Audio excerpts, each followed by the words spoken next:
तुमचं सर्वांचं आपल्या केमिस्ट्री चॅनलवर स्वागत आहे. आज आपण स्टेरिओ केमिस्ट्रीचाच पुढचा पार्ट बघणार आहे, असिमेट्रिक सिंथेसिस. याच्यामध्ये आपण फक्त जे विचारलं फक्त एक्झामच्या दृष्टीने मी हे कंप्लीट करते, क्वेश्चन वगैरे आपण याच्यामध्ये डिटेल नंतर बघणार. तर आता स्टार्ट करूया. आता बघा, तुम्हाला माहिती आहे की असिमेट्रिक सिंथेसिस म्हणजे काय? असमांतीय अशी की त्याच्यामध्ये आपण काय करू शकतो, एखादा कायरल कंपाऊंड असेल त्याला जस्ट आपण काय करणार आहे, ॲडिशन करणार आहे स्मॉल अमाऊंटमध्ये. म्हणजे ही तुम्हाला बायोलॉजिकल प्रोसेसमध्ये तुमचा यूज होतो याचा मोस्ट ऑफ करून. याच्यामध्ये फक्त तुम्हाला जसं एक्झाम्पल म्हणून विचारलं जाऊ शकते ह्या चॅप्टरमध्ये. ते एक्झाम्पल पण बघून इनॅन्शियोमेरिक एक्सेस म्हणून जो पॉईंट आहे, डायस्टोरिमिक एक्सेस म्हणजे काय, त्याच्यामध्येच इम्पॉर्टंट क्वेश्चन विचारला जाऊ शकतो. जसं तुम्ही फक्त आता जस्ट नोट्स बघून घ्या की काय काय दिलं आहे. ओके, आता बघा मी तुमचं हे कंप्लीट केलं डिटेल, आपण नंतर बघू तो टॉपिक. जेवढं आहे तेवढं बघतो, ठीक आहे. आता बघा, तुम्हाला सिंथेसिस म्हणजे काय, याच्यामध्ये काय काय येतील तुमच्याला स्टेरिओ आयसोमरेस. म्हणजे बघा, जे नॅचरल प्रोडक्ट असतात ना, जे नॅचरल आपल्याला नॅचरली मिळणार आहेत ते आपण याच्यामध्ये बघणार आहे, ठीक आहे. यांचा कसा यूज होतो, काय होतं, याचे प्रिन्सिपल काय काय आहे त्याचंच आता शॉर्टकटमध्ये आपण बघणार आहे, ठीक आहे. आता बघा, असिमेट्रिक सिंथेसिसमध्ये काय सांगितलं यांनी की asymmetric synthesis the preparation one of the stereoisomer enantiomer किंवा डायस्टेरिओमर यांचे तुमचे स्मॉल कार्य असणार आहे, ठीक आहे. त्यालाच तुम्ही काय म्हणता, असिमेट्रिक सिंथेसिस म्हणताय. ओके, असिमेट्रिक म्हणजे काय, असमांतीय म्हणू शकता तुम्ही. Okay, over the other either reactor reagent और solvent must be the pure ensure तुम्ही टाकणार. त्याच्यानंतर काय होणार की chiral agent must be the play important role. काय करणार मग तो तुम्ही कायरल एजंट यूज केल्यानंतर काय होणार आहे की integral figure and transition state shows that the two diastereomers transition state are from in the consequently the stereoisomer is produce in the rapidly on the other reaction. ठीक आहे. जसं आता कुठले कुठले प्रिन्सिपल तुम्हाला क्वेश्चन पेपरमध्ये विचारले जाऊ शकतात. जस्ट तुम्हाला असं विचारलं जाऊ शकतं की प्रिन्सिपल कॅटेगरी म्हणजे तुम्हाला विचारलं जातं की असिमेट्रिक सिंथेसिस सांगा किंवा फर्स्ट जनरेशन मेथड सांगा किंवा कायरल सबस्ट्रेट म्हणजे काय किंवा कायरल ऑक्झिलरी म्हणजे काय, असे क्वेश्चन विचारले जाऊ शकतात, ठीक आहे. आता जसं आपण त्याच टॉपिकला स्टार्ट करूया. आता बघा, त्यांनी काय सांगितलं की प्रिन्सिपल कसं प्रिन्सिपल असू शकतं असिमेट्रिक सिंथेसिसचे की युजेस ऑफ द कायरल सबस्ट्रेटमध्ये कसं होणार. हा काय तुमचा नॅचरली हे होणार आहे. This is method is required use in enantiomerically pure natural product मिळणार आहे. आता याच्यामध्ये कुठले कायरल प्रोडक्ट कसे असणार आहे, स्टिरॉइड, टर्पेनॉइड्स, अल्कोलाइड, अमायनो ॲसिड. हा तुम्हाला काय मिळणार, नॅचरली मिळणार आहे. एखादं तुम्ही जर प्लांट घेणार तर तुम्हाला हे सगळे त्याच्यामध्ये ह्या जेव्हा आपण रिॲक्शन करतो ना, तुम्हाला स्पेसिफिक त्या आता एखादं फ्लावर घेतलं आहे तुम्ही, ठीक आहे. तर फ्लावरची तुम्ही जेव्हा नंबर ऑफ स्टेप रिॲक्शन करणार तेव्हा तुम्हाला त्याच्यामध्ये ह्या त्या प्लांटमध्ये कुठले कुठले जेव्हा रिॲक्शन करतो की हे ॲडिशन करून वगैरे, तर तुम्हाला त्याच्यामध्ये प्रेझेंट मिळतात. स्टिरॉइड मिळू शकतात, टर्पेनॉइड मिळू शकतात, अल्कोलाइड मिळू शकतात, अमायनो ॲसिड मिळतात. ओके, तर तुम्हाला हे नॅचरली मिळणार आहेत. जे आपण याच्यामध्ये काही न टाकता जेव्हा बनवणार ते नॅचरली मिळणार आहे, ठीक आहे. आणि जेव्हा तुम्ही ॲडिशन करणार तेव्हा तुम्हाला ते कसं मिळणार आहे, म्हणजे तुमची ती फार्मास्युटिकलमध्ये यूज होणार आहे हे जास्त करून, ठीक आहे. आता बघा, जस्ट एक्झाम्पल दिलेत की कारण मॉलिक्यूल कुठले कुठले. हे व्हॅलिनचं स्ट्रक्चर आहे. ओके, हे कॅम्फोर, हे अल्फा क्विनिन. तुम्हाला जसं एक्झाम्पल दिलेत ते की हे येऊ शकतात, ठीक आहे, जसं ॲडिशन करून. आता बघा, कायरल ऑक्झिलरी म्हणजे काय, सेकंड जनरेशन मेथड कशी होऊ शकते तुमची की do asymmetric synthesis auxiliary is the attach to the chemically chiral centre. Chiral centre म्हणजे काय की तुमचे 4 डिफरंट ग्रुप त्या कार्बनला अटॅच असतील, त्यालाच तुम्ही काय म्हणणार कायरल सेंटर म्हणतात. हे सर्वांना माहिती आहे की 4 डिफरंट तुमच्या ह्या अशा कार्बनला अटॅच असतात, ठीक आहे. Then the to give the chiral interview the auxiliary decided in the stereo which is the finally remove. Just example बघून घ्या. आता अल्फा हायड्रोक्सी ॲसिड यूज केला आहे तुम्ही आणि तुम्ही रिॲक्शन करणार आहे थायनॉइल क्लोराईडसोबत. बघा, हा दिलेला आहे. तर तुम्ही इथं कुठे चेंजिंग होणार, तुम्हाला इथं नाही होऊ शकत, इथं नाही होऊ शकत. सर्वांना माहिती, तुम्हाला सर्वांना लक्षात येऊन गेले. सिंपल ट्रिक म्हणजे काय, जिथं कार्बन ग्रुप आहे OH आहे म्हणजे इथंच तुम्हाला इझिली रिमूव्ह पण होईल आणि अटॅचिंग पण होणार. बघा, तुम्हाला हे मिळणार थायनॉइल क्लोराईड यूज केल्यानंतर. हा बघा Cl, OHचा काय झाला तुमचा Cl झाला. नंतर तुम्ही एस्प्रोलिनचं स्ट्रक्चर कसं आहे तुमचं वाला, जसं याला NH वगैरे जसं मी मला दाखवूनच देते. हे तुमचं एस्प्रोलिनचं स्ट्रक्चर आहे आणि तुम्ही आता हा यूज करणार आहे. मग कुठे यूज होणार, तो इथंच यूज होणार कारण की हा इझिली तुमचं काय होणार, रिमूव्ह होऊन जाणार आहे. तुम्हाला इथं मेकॅनिझम वगैरे नाही विचारलं गेलं आहे, फक्त जस्ट लक्षात द्या की तुम्हाला काय विचारलं गेलं आहे की हा तुमचा रिमूव्ह होऊन हा ग्रुप अटॅच होऊन जाईल, ठीक आहे. एस्प्रोलिन यूज करताय. नेक्स्ट कंडिशनला काय होणार की तुम्ही ब्रोमाइड म्हणजे NBS म्हणजे काय सर्वांना माहिती. हा आपण बघा सिंथेटिक रिएजंटमध्ये यूज केलेला आहे याचावाला ब्रोमोसक्सिनामाइड म्हणून यूज केलेला आहे. ब्रोमाइड म्हणजे ब्रोमाइड तुम्ही सिम्पली ब्रोमिनची ॲडिशन करा. जिथं डबल बॉन्ड आहे तिथं तुम्ही फक्त अटॅकिंग करणार, तुम्हाला रिंगमध्ये फॉर्मेशन मिळणार आहे, ठीक आहे. एवढं तुमचं आल्यानंतर काय होणार, तुम्ही BR यूज केला, तुम्हाला हॅम्प यूज अजून हा तुमचा काय होणार 1 निगेटिव्ह होऊन जाणार. नाही जो ते अटॅकिंग होणार तेव्हा तुम्हाला ही तुमची रिंगची काय होणार, ती जस्ट ओपन होणार. ठीक आहे, ओपन झाल्यानंतर फक्त ही अटॅकिंग झाली आणि तुम्ही जेव्हा हार्ड यूज करणार, हार्ड यूज करणार, तेव्हा तुमचे हे बाकीचे रिमूव्ह होऊन जातील आणि जस्ट तुम्हाला ह्या टाईपमध्ये फॉर्मेशन हा तुम्हाला फायनल प्रोडक्ट मिळेल. ठीक आहे, जस्ट तुम्हाला एक्झाम्पल विचारलं तर तुम्ही हे राईट डाऊन करू शकता. ठीक आहे, आता जस्ट तुम्ही सेकंड मेथड पण यूज करू शकतात की asymmetric alpha substitution of the carboxylic ॲसिडची कशी होणार की एस प्रोलिन यूज करणार आहे, सिम्पल हायड्राइड यूज करणार म्हणजे काय तर तुमचं हायड्रोजन होणार, बरोबर की नाही. म्हणजे हा काय होऊन जाईल CH2OH होऊन जाणार, COHचा. तुम्ही जर सिंथेटिक रिएजंट बघितलं असतील व्हिडिओ तर तुम्हाला इझिली लक्षात येईल काय होते. ठीक आहे, इथं आपल्याला मेकॅनिझम कंपल्सरी राईट डाऊन करायचं नाही आहे. CH2OH होऊन जाईल. नेक्स्ट कंडिशनला काय एस प्रोलिन मिळाला, तुम्ही सिम्पली हलाईटसोबत रिॲक्शन करणार म्हणजे हा काय होईल तुमचा हा तर रिमूव्ह होऊन जाईल. जसं ॲस ही फक्त रिंग काय केली आपण फ्लिप केली बघा, याला फक्त अशी केली आपण. ओके, अमाइड फॉर्मेशन होणार, जस्ट तुम्हाला अशा टाईपमध्ये मिळणार. नेक्स्ट कंडिशनला काय करणार तुम्ही LDA यूज करणार. त्याचं पण काय काम आहे जस्ट ॲडिशनचं काम. कसं होईल, हा तुमचा OHचा होऊन जाईल, हे बघा ओली ते. ओके, नेक्स्ट कंडिशनला काय होईल तुम्ही जस्ट हा जेव्हा इथं डबल बॉन्ड फॉर्मेशनचं काम करेल, हा तुमचा कोणाला तरी अटॅकिंग करणार. हा डबल बॉन्ड काय होईल जस्ट या हा ग्रुप घेणार. ठीक आहे, आणि तुम्हाला C4H9 म्हणजे ब्युटिलिथियम तुम्हाला यूज होणार. ठीक आहे, नेक्स्ट कंडिशनला काय तुम्ही वॉटर मॉलिक्यूल समजतोय तुम्हाला फायनल प्रोडक्ट असं मिळाल. येस प्रोडक्ट तुमचा निऑर्जिनल असेल. ठीक आहे, याच्यामध्ये मेकॅनिझम आपल्याला राईट डाऊन करायचं नाही आहे. तुम्हाला फक्त विचारलं जाऊ शकतं की यूज ऑफ द कायरल ऑक्झिलरीचे यूजेस सांगा, तर तुम्ही याच्यामध्ये त्याचे नंबर ऑफ एक्झाम्पल सॉल्व करू शकता. ठीक आहे, जसं एक्झाम्पल विचारलं तर आन्सर राईट डाऊन करू शकता, जस्ट रिॲक्शनमध्ये जर विचारलं गेलं तसं. ठीक आहे, आता बघा हे इम्पॉर्टंट एक्झाम्पल आहे म्हणून सांगितलं की एक्झाम्पल पण विचारलं जाऊ शकतं. जसं तुम्हाला असं एक्झाम्पल दिलं असेल, विचारलं गेलं आहे आणि तुम्ही यूज करायचं आहे तुम्हाला. आता याचं काय काम आहे म्हणजे तुमचं याच्यामध्ये पण काय करणार रिडक्शनचं काम होणार की नाही. COHचा ग्रुप कसं काय होऊन जाईल CH2OH होऊन जाईल. ठीक आहे, आणि तुम्हाला हा ग्रुप जो आहे बाकीचा मग रिवॉर्ड झाला. हा पूर्ण ग्रुप बघा 2 इथिल ग्रुप आहे, तुम्हाला हा रिमूव्ह झालेला. नंतर तुम्ही सिम्प्लिफाय कशासोबत रिॲक्शन करणार पोटॅशियम कार्बन करणार आहे, त्याची रिॲक्शन बघा तुम्हाला मेकॅनिझमचं इंटरमिडिएट राईट डाऊन करून दिला आहे. ठीक आहे, राईट डाऊन करून दिला आहे तर कशी अटॅकिंग होते तुम्हाला इझिली लक्षात येईल. म्हणजे तुम्हाला डायरेक्ट फायनल प्रोडक्ट असं मिळणार म्हणजे काय logic derive from the S valent हा तुम्हाला फायनल प्रोडक्ट मिळाला. आता जसं विचारलं जाऊ शकतं की क्रॅम्स रूल म्हणजे काय. मी फक्त याच्यामध्ये जे विचारले गेले तेच क्वेश्चन घेतोय आपण. शॉर्टकट मी नोट्स देते तुम्हाला, याच्यावर आपण डिटेल बघणार. आता जस्ट एक्झाम्पल याच्याने बघू शकता तुम्ही. आता क्रॅम्स रूल किंवा त्यालाच तुम्ही काय फेल्किन अँड मॉडिफिकेशन असंही म्हणू शकतात. याच्यामध्ये एकदम सिम्पल आहे, तुम्ही फक्त याच्यामध्ये काय यूज करताय जसं तुम्हाला लक्षात आलं असं की न्यूमन प्रोजेक्शन प्रॉब्लेम कसा असतो. ठीक आहे, आता बघा याच्यामध्ये काय ॲड केला आहे तुम्हाला जस्ट कार्बोनिक ग्रुप दिला आहे आणि हा कुठला आहे तुमचा स्मॉल ग्रुप असणार. येस म्हणजे स्मॉल ग्रुप, एल म्हणजे लार्ज ग्रुप, मीडियम ग्रुप. ठीक आहे, आणि हा तुमचा एखादा अल्फी ग्रुप असेल किंवा एखादा सबस्टिट्यूट असू शकतो. ठीक आहे, जेव्हा तुम्ही न्यूक्लियोफाईल अटॅकिंग करणार फ्रॉम लेस इंडेक्सांनी यूज अटॅकिंग करणार आहे तर तुमचा काय होईल हा काय होईल हा बॉन्ड ब्रेक होऊन जाईल. तुम्हाला तर इझिली लक्षात येते न्यूक्लियोफाईल अटॅक डबल बॉन्ड ब्रेक होऊन जाईल, OH होऊन जाईल. ठीक आहे, जर दिला आहे बघा इथं.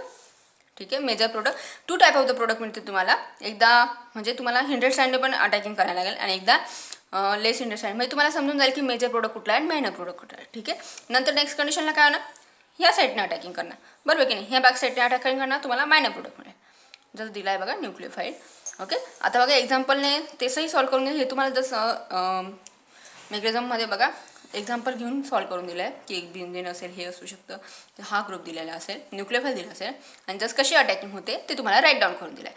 ठीक आहे, याचाच अर्थ तुम्हाला याच्यामध्ये तेच राईट डाऊन करायचं की आयक्रॉनिक जो क्रॅम्स रूलचं काय काम आहे, ग्रुपमध्ये काय काय दिले ते सर्व राईट डाऊन केले. Carbon group oriented trans in the nucleophile in the less hindered side तुम्हाला जे तुम्ही काय करताय ते तुम्ही राईट डाऊन केलं. ठीक आहे, मग तेच तुम्हाला म्हटलं की फरक आहे मॉडेल काय सांगतोय different in the Cram's rule in the which is the CL bond is kept in the perpendicular to the carbon group which is the remove unfavorable eclipse in relation between the L and R.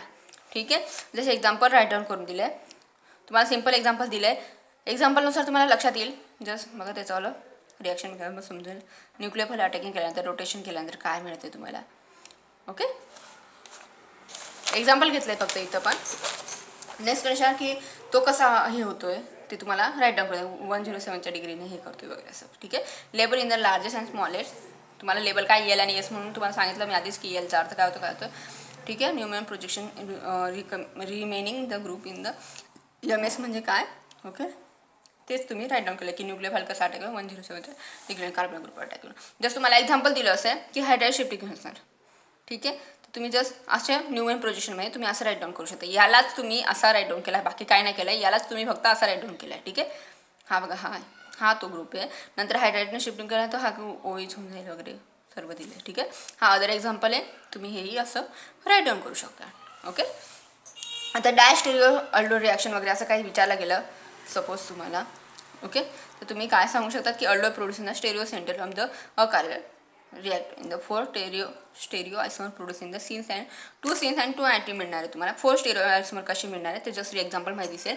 हा तुमचा एखादा aldehyde group घेतलेला आहे, तुमची ही अल्डो reaction टाईपच होणार आहे. ठीक आहे, आणि तुम्ही सिम्प्लिफाय ओएचच्या टेकिंग म्हणजे इथे काय होईल, तो हा जो तुमचा 1 हायड्रोजन म्हणजे कार्बेनियम फॉर्मेशनचं काम करणार. कार्बेनियम फॉर्मेशनचं म्हणजे तुम्हाला जसं असं मी टाईप सांगणार. इथं R2 विसरली, सॉरी हा R1 झाला ना, हा बघा हा R2 विसरली, हा R2.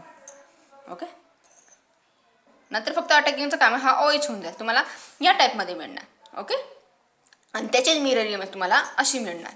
स्टेरिओ आयसोमर बघतो आपण, जस्ट मिरर इमेज तुम्हाला असं मिळेल, एकदा फ्रंट साईडला एकदा बॅक साईड. ठीक आहे, सीन और इथ्रो plus or minus DL pair.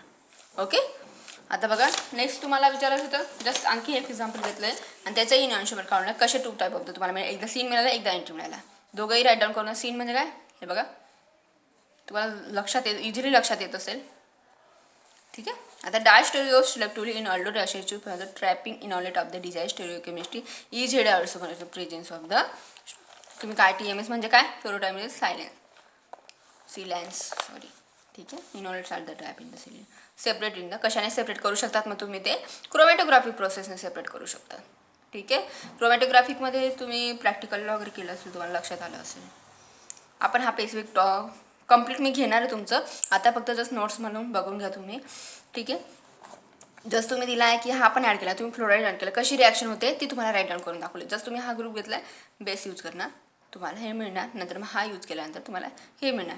Z तुम्हाला दाखवायचे.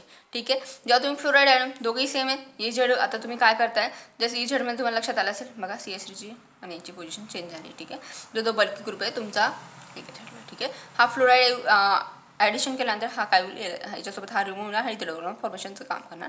आणि सिलियन तुम्हाला एक लिव्हर प्युअर इनॉलेट तुम्हाला मिळणार आहे. प्युअर इनॉलेटचं स्ट्रक्चर बघून घ्या. ठीक आहे, आता जसं एक्झाम्पल घेतलं आहे जे युनिटसोबत कशी रिॲक्शन होऊ शकते आणि तेच तुम्ही राईट डाऊन केलं बघा. ठीक आहे, इनॉलेटसोबत कशी होणार तेही राईट डाऊन केले. ओके, नेक्स्ट विचारलं जाऊ शकतं असिमेट्रिक इपॉक्सिडेशन किंवा शार्पलेस इपॉक्सिडेशन. इपॉक्सिडेशनचं काय काम आहे, तुम्ही डोळे बंद करून तुम्हाला फक्त एवढंच लक्षात ठेवायचं की जिथं डबल बॉन्ड फॉर्मेशन असेल तिथं तुम्हाला फक्त रिंग फॉर्मेशन करा. इपॉक्सिडेशन रिंग फॉर्मेशन करा. इथं डबल बॉन्ड आहे म्हणजे पॅरासिड वगैरे यूज झाला ना तर तुम्ही फक्त काय करायचं, इपॉक्सिडेशन रिंग फॉर्मेशन जिथं डबल बॉन्ड असेल तिथंच तुम्हाला करायचं आहे. ठीक आहे, एकदा फ्रंट साईडने एकदा बॅक साईडने हा तुम्ही यूज केला. टर्चरी ब्युटो पॅरासिड तुम्ही यूज करतात. काय सांगितलं की useful epoxidation option allylic alcohol carried out in the tertiary butyl hydroperoxide with the vanadium compound in the tertiary, म्हणजे जे तुम्ही काय केलं आहे रिॲक्शनमध्ये तेच तुम्ही इथे राईट डाऊन केलं. ठीक आहे, हायली इनोशनल सिलेक्टिव्ह जस्ट तुम्हाला दिलं आहे, तुम्ही आला एकदा तुम्ही फ्रंट साईडने ॲड करा, एकदा तुम्ही बॅक साईडने ॲड करणार. ठीक आहे, तेच तुम्ही राईट डाऊन केलं. जस्ट एक्झाम्पल आहे, आता बघा इथं पण डबल बॉन्ड फॉर्मेशन आहे म्हणजे इथं तुम्ही रिंग अटॅकिंग करणार. एकदा फ्रंट साईडने करा, एकदा बॅक साईडने करा. ठीक आहे, आता इथं पण डबल बॉन्ड आहे, तुम्ही हा ग्रुप यूज केला, यांचं पण तेच काम आहे इपॉक्सिडेशन रिंग फॉर्मेशनचं. ठीक आहे, समजलं आहे.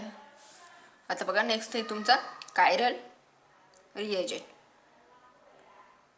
काय आहे तुमचा chiral reagent, chiral catalyst. If you want to the, आता बघा त्याचा काय मिनिंग होते ते तुम्हाला सांगितलं. If you want to the create, तुम्हाला विचारलं जाऊ शकतं शॉर्ट नोटमध्ये पण विचारलं जाऊ शकतं कायरल रिएजंट म्हणजे काय किंवा कायरल कॅटलिस्ट म्हणजे काय. ठीक आहे, तुम्ही असं राईट डाऊन करा. To want to the create the new chiral center in a molecule over the starting material in the prokaryote means म्हणजे काय होतं, याचा अर्थ काय होतं, प्रोकॅरियोट म्हणजे काय, ability to the become the chiral in the one simple transformation म्हणजेच काय हे प्रोकॅरियोट. ठीक आहे, the most prokaryote give the new chiral center formation करणार आहे at the trigonal formation. Okay, next सांगितलं की carbon atom of the carbonyl group which is the become the trigonal by the addition reaction. ठीक आहे, आता तुम्हाला जर विचारलं गेलं की असिमेट्रिक हायड्रोजनेशन बघायला लावलं असेल तर असिमेट्रिक हायड्रोजनेशन तुम्ही काय म्हणजे हा सिलेक्टिव्ह म्हणजे तुमचा बेस्ट सिलेक्टिव्ह काय होणार रिडक्शनचं काम करणार आहे. कसा करणार आहे ते तुम्हाला जस्ट तुम्ही थेअरीमध्ये तेच लिहिता जे एक्झाम्पलमध्ये तुम्हाला मी समजावते. ठीक आहे. आता बघा थेअरी तुम्ही राईट डाऊन करू शकता. जसं एक्झाम्पल बघून घ्या. एक्झाम्पल दाखवलं आहे तुम्ही तरी पण स्क्रीनशॉट काढून घ्या. ठीक आहे. आता बघा इथं काय होणार आहे रिडक्शनचं काम करतो म्हणजे हा काय होऊन जाईल एच होऊन जाईल. इथं 2 हायड्रोजन तुम्ही ॲडिशन करताय जिथे डबल बॉन्ड असेल तिथंच तुम्हाला अशा टाईपमध्ये मिळणार. ठीक आहे. नेक्स्ट कंडिशन हा नॅप्रोक्सेन. ठीक आहे. नेक्स्ट कंडिशनला काय करणार आहे तुम्ही एवढंच करणार. काय सांगितलं फक्त रिडक्शनचं काम सांगितलं मग रिडक्शनचं काम तेवढंच आहे की हायड्रोजन एक्स्ट्रा ॲडिशन होणार. ठीक आहे. आणि हेच तिथं राईट डाऊन केले. ठीक आहे. आता बघा BINPR म्हणजे याचा अर्थ का तुमची जी हा कंपाऊंड आहे तो तुमचा वाला. ओके. एकदा आरने दाखवलं एकदा एसने दाखवलं. ठीक आहे. आता जसं याचा यूज करून तुम्हाला रिॲक्शन करायची. याचं पण काय काम आहे रिडक्शनचंच काम आहे म्हणजे हायड्रोजन तुम्ही ॲडिशन करणार आहे. कन्फ्यूज होऊ नका. तुम्हाला जर दिला असेल की हे कुठलं आहे काय याचं पण काम काय आहे रिडक्शनचं आहे. ठीक आहे. Not derive from the natural product is the synthesis म्हणजे लॅबोरेटरी आणि रिसॉल्ट म्हणजे याच्यामध्ये पण थोड्या प्रमाणामध्ये तुम्हाला काहीतरी ॲडिशन करावे लागेल तेव्हा तुम्हाला हा प्रोडक्ट हा नॅचरली मिळू शकत नाही असंच त्यांचं म्हणणं आहे. ठीक आहे. आता जस्ट दिलेलं असं गार्बेनॉल दिलेलं आहे आणि सिंपल रिडक्शनचं काम दिलं म्हणजे इथं बघा हायड्रोजन आले तुम्हाला इथे डबल बॉन्ड इथे हायड्रोजन. ठीक आहे. आरसीडोन म्हणणार तुम्हाला. नेक्स्ट कंडिशनमध्ये काय हा तुमचा कंपाऊंड दिला असेल एकदा आरने कसं मिळेल आणि एसने कसं मिळेल तुम्हाला जस्ट दोघेही राईट डाऊन करून दिले. एकदा बघा फ्रंट साईडने एकदा बॅक साईडने. हा बघा तुम्हाला लक्षात यायचं एकदा व्हेज आहे एकदा डॉटेड लाईन आहे इथं दोघीही व्हेज लाईन आहे. ओके. याच्यानंतर एसने आणि ही एसने कशी होते ते दाखवले. ठीक आहे. जर तुम्हाला विचारलं गेलं की असिमेट्रिक डायहायड्रोजिलेशन आता याचं पण काय काम आहे तुमचं डायल फॉर्मेशनचं काम करतं. सर्वांना माहिती असेल OSO4 आला म्हणजे सर्वांचा फेवरेट आहे हा कंपाऊंड कारण की हा इझिली काय करा फक्त डायल फॉर्मेशनचं काम करतो. सीज किंवा ट्रान्स मिळणार आहे तुम्हाला. बरोबर. तुम्हाला हेच राईट डाऊन करून दिलं आहे की फक्त एवढं की याच्यामध्ये तुम्ही जेव्हा पोटॅशियम कार्बोनेट यूज करणार मिथेन सल्फरमुळे तेव्हा काय होते की तुमची जे रेट ऑफ रिॲक्शन आहे ती वाढत जाते. ती कशी होते जस्ट फक्त एक्झाम्पल दिलं आहे आपल्याला त्याच्यावर डिटेल विचारलेला नाही आहे. तुम्ही स्क्रीनशॉट काढू शकता. ओके. काढला गेला असेल आय थिंक. नेक्स्ट बघा हा पीएच दिला तुम्हाला जस्ट एक्झाम्पल दिले आणि तुम्ही तो यूज करताय. तुमचा हा कंपाऊंड दिला आहे हा तुमचा स्टार्टिंग मटेरियल आहे. एकदा तुम्हाला हा मिळेल असा मिळेल आणि एकदा तुम्हाला असा मिळणार फायनल प्रोडक्ट. ठीक आहे. जसं एक्झाम्पल हे विचारलं गेलं आहे मी रेड केलं आहे म्हणून विचारलं गेलं आहे हे OH इथं काय होईल तुम्हाला OH एकदा ट्रान्स आणि एकदा सीन. ठीक आहे. बघा असं मिळू शकतं. OH काय 1 to डायल मिळणार एकदा तुम्हाला ट्रान्स मिळणार एकदा सीन मिळणार. तुम्ही दोघंही सांगते मी बघा हा तुमचा काय एका वेगवेगळ्या साईडला आहे बघा ट्रान्स आहे जस्ट डॉटेड आणि वेज लाईनमध्ये दाखवलं मी. ठीक आहे. आता बघा इनॅन्शुरल हा तुमचा सगळ्यात इम्पॉर्टंट टॉपिक आहे या चॅप्टरमधला. तुम्हाला डायस्टोनिक एक्सेस विचारला जाऊ शकतो किंवा इनॅन्शुरल म्हणजे याच्यामध्ये एक्झाम्पल विचारलं जाऊ शकतो तुम्हाला. जसं एक्झाम्पल बघून घ्या. असं नाही विचारलं जाणार मी जस्ट तुम्हाला एक्झाम्पल पण दाखवेल फक्त तुम्ही जसं नोट्समध्ये काय लिहू शकतात ते बघा. तुम्हाला हे दिलं असेल the compound which are the neither racemic or nor enantiomerically pure. हे दोघंही म्हणजे रेसिमिक पण आहे इनॅन्शुमेरिकल प्युअर नाही आहेत. कन्फर्मेशन इंडिच इथे द इनॅन्शुमेरिक एक्सेस म्हणजे काय स्पेसिफिक डेफिनेशन दिली त्यांनी की excess of the one isomer over the express the percentage of the whole. तर ते किती 98.2 मिक्सचर कसं भेटलं आहे 96चं भेटलं आहे 98चं मिळणार. ठीक आहे. पर आयसोमर हा दिलं आहे. ओव्हरऑल रिॲक्शन कशी राईट डाऊन करून दिली आहे तुम्हाला ते सांगितलं आहे. ठीक आहे. जसं तुम्ही ही थेअरी लिहू शकतात. ओके. आता ही थेअरी तुम्ही सगळ्यांनी बघितली आहे तर ते एक्झाम्पल कसं विचारलं जाऊ शकतं ते आता बघू आपण. ठीक आहे. सर्वांनी स्क्रीनशॉट काढला आहे. आता मी डायरेक्ट एक्झाम्पलकडे जाते. ठीक आहे. बघून घ्या. इनॅन्शुमेरिक एक्सेस तुम्हाला आता एक्झाम्पल कसं विचारलं जाऊ शकतं जर दिलं असेल तुम्हाला एक मिनटं हे सगळे एक्झाम्पल बघितलेच आहेत आपण म्हणून कन्फ्यूज होऊ नका. मी तुमचे सगळे पेपरपर्यंत सगळे टॉपिक आपण कवर करणार आहेत. ठीक आहे. हे बघा तुम्हाला एक्झाम्पल असं विचारलं जाऊ शकतं की calculate the diastereomeric excess in the following reaction. तुम्हाला जसं एक्झाम्पल दिलं असेल आणि दिलं असेल सीस आणि अँटी असा दिला असेल आणि इनॅन्शुचा तुम्हाला फॉर्म्युला राईट डाऊन करा म्हणजे A-B किंवा A+B पर्सेंटेज. ओके. बघून घ्या. हा विचारलाच जातो खूप इम्पॉर्टंट आहे. हा टॉपिक सगळ्यात इम्पॉर्टंट आहे. तुम्हाला 4 मार्क्सला क्वेश्चन विचारला जाऊ शकतो इनॅन्शुमेरिक एक्सेस किंवा डायसोमेरिक एक्सेस. ठीक आहे. बघा फॉर्म्युला हा आहे. आता तुम्ही काय करणार आहे सिम्प्लिफाय ए मायनस बी. आता हा ए दिला आहे आणि हा बी दिला आहे. 98 मायनस 2 98 प्लस 2 100. इथं किती झाले तुमचे 96 ना. हे बघा आणि हे 100 म्हणजे पर्सेंटेज लिहिलं होतं की नाही आपण 100 कॅन्सल होऊन जाईल. 96%. तुम्ही जसं काय आन्सर लिहू शकता 96% की पर्सेंट ऑफ द इनर्शियल तुमचा काय येणार आहे 100%. किंवा अदर एक्झाम्पल अदर फॉर्म्युला पण यूज करू शकता तुम्ही. हा पण यूज करू शकतात की 2 हे इंटू त्याचं पण आन्सर तसंच येणार आहे 2 टर्म्स ऑफ द. पण हा इझिली फॉर्म्युला आहे, हा लक्षात ठेवा, एवढं कन्फ्यूज होऊ नका. ठीक आहे. हा लक्षात राहील सगळ्यांचं. ए मायनस बी ए प्लस बी आणि 100% ठीक आहे. जर तुम्हाला हा व्हिडिओ हेल्पफुल वाटला असेल तर लाईक शेअर कमेंट करायला विसरू नका. सबस्क्राईब केलं नसेल तर सबस्क्राईब करा. मी ह्या टॉपिकवर तुमचा कंपल्सरी मी कम्प्लीट टॉपिक घेणार. आपण एक टॉपिक आपण कवर करू. फक्त आता जस्ट एक्झामच्या याच्याने दिला आहे मी ते. ओके. आवडल्यास शेअर करायला विसरू नका फ्रेंड लोकांमध्ये. थँक्यू सो मच वॉचिंग दिस व्हिडिओ.